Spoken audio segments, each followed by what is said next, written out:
Assalamualaikum warahmatullahi wabarakatuh. Kami dari kelompok 6 yang beranggotakan Hanum Firanika, Fantika Dinda Putri Aprila, Gabriel Davi Nicholas, Inget Melani akan mempraktekkan uji TUE ANOVA dengan program SPSS. Uji TUE ANOVA atau uji ANOVA dua arah adalah uji yang digunakan untuk pengujian statistik yang lebih dari 2 sampel. Uji ANOVA dua arah ini digunakan untuk mengetahui apakah ada interaksi antara faktor yang akan diteliti. Pada dasarnya, uji ini sama dengan uji yang lain, yang bertujuan sama-sama untuk mengetahui varian setiap faktor, hanya saja langkah untuk menempuh hasil yang berbeda-beda tergantung banyak sampel dan uji statistik yang hendak dipakai. Baik, di sini saya akan menjelaskan langkah-langkah untuk melakukan uji TUE ANOVA.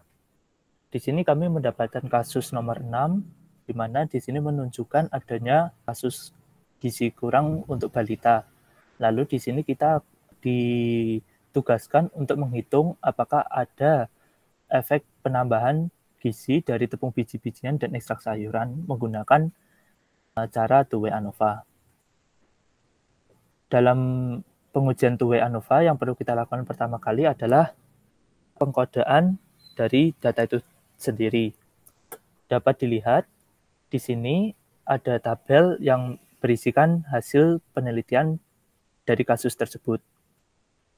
Lalu di sebelah kanan di sini ada pengkodaan dari tepung biji-bijian dengan kode kacang hijau kode nomor 1, beras merah nomor 2, lalu wijen nomor 3. Ada pula di sini tabel ketiga, yaitu pengkodaan untuk ekstrak sayuran, di mana wortel diberi kode nomor 1, bayam diberi kode nomor 2, dan selada nomor 3. Setelah didapatkan pengkodaan ini, kita lalu masuk dalam SPSS. Dan di sini, sebelumnya sudah saya isi terlebih dahulu data-datanya. Hal ini untuk mempersingkat waktu. Sebelum mengisi data ini, kita masuk ke dalam variabel view dulu. Kita masukkan namanya. Di sini ada hasil dengan labelnya.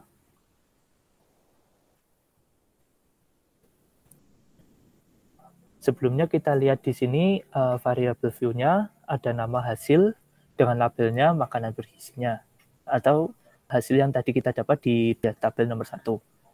Lalu di sini ada tepung dengan labelnya tepung biji-bijian. Di sini kita isi value-nya dengan pengkode yang tadi, nomor 1 kacang hijau, 2 beras merah, 3 wijen. Sama halnya dengan yang ekstrak, di sini namanya ekstrak, labelnya ekstrak sayuran, dengan value-nya nomor 1 yaitu wortel, 2 bayam, 3 selada. Setelah itu kita masukkan datanya yang tadi. Nah, untuk di TUE ANOVA ini terdapat 2 uji, yaitu uji normalitas dan uji homogenitas. Di sini terdapat 2 uji, yaitu uji normalitas dan uji homogenitas, di mana kedua uji ini dicari untuk mengetahui apakah ada efek penambahan gizi dari kedua variabel tersebut.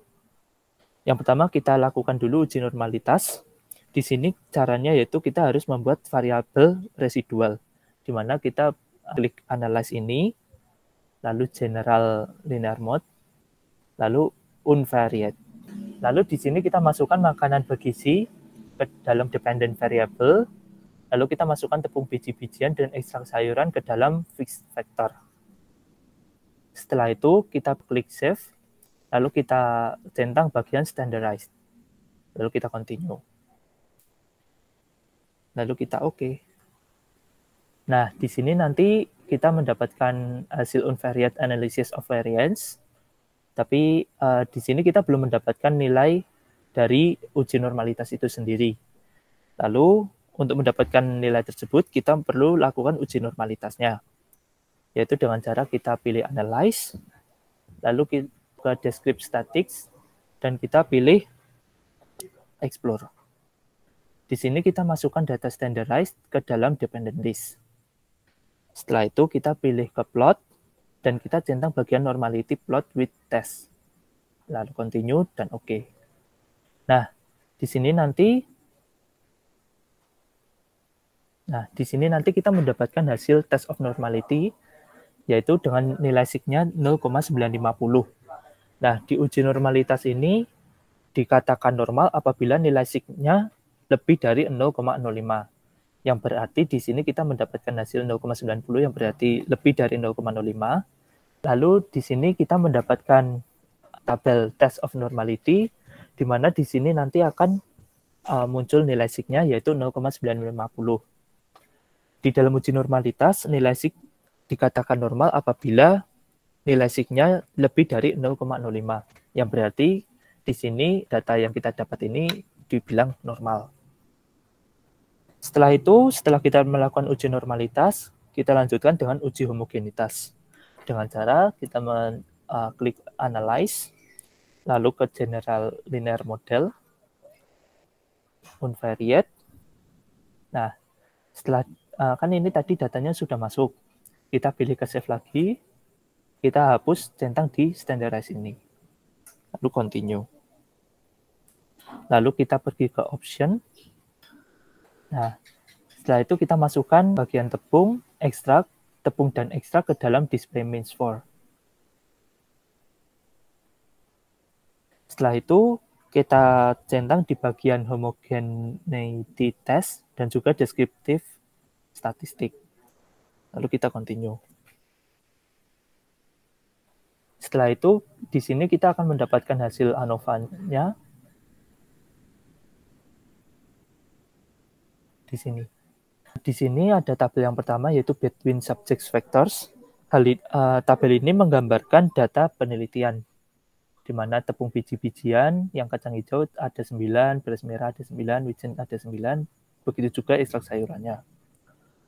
Lalu di tabel kedua yaitu Descriptive Statistic, di sini menunjukkan nilai rata-rata dari masing-masing variabelnya. Lalu ada juga di sini tabel ketiga yaitu Levens Test of Equality. Di sini merupakan nilai dari uji homogenitasnya. Nah, untuk uji homogenitasnya akan dikatakan homogen apabila nilai signya lebih dari 0,05. Yang berarti di sini kita mendapatkan data yang homogen.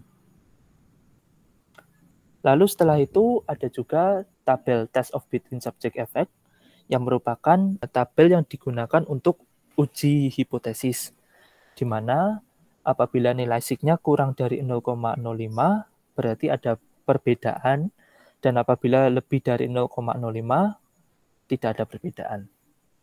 Selanjutnya dilanjutkan oleh teman saya, Fatika Dinda.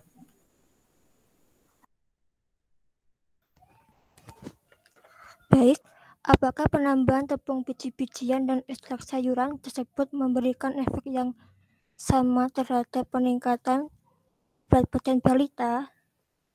Jadi jawabannya, untuk hasil signifikan 0,71 lebih dari 0,5 berarti ada perbedaan penambahan tepung biji-bijian. Kemudian untuk hasil signifikan 0,71 lebih dari 0,5 berarti ada perbedaan penambahan tepung biji-bijian. Kemudian untuk hasil signifikan 0,01 kurang dari 0,5 berarti ada perbedaan penambahan ekstrak sayuran. Kemudian untuk hasil signifikan 0,26 kurang dari 0,5 berarti ada penambahan dari kedua variabel tersebut. Sekian dari kelompok kami. Jika ada tutur kata yang tidak berkenan di hati, mohon untuk dimaafkan. Sekian dan terima kasih. Wassalamualaikum warahmatullahi wabarakatuh.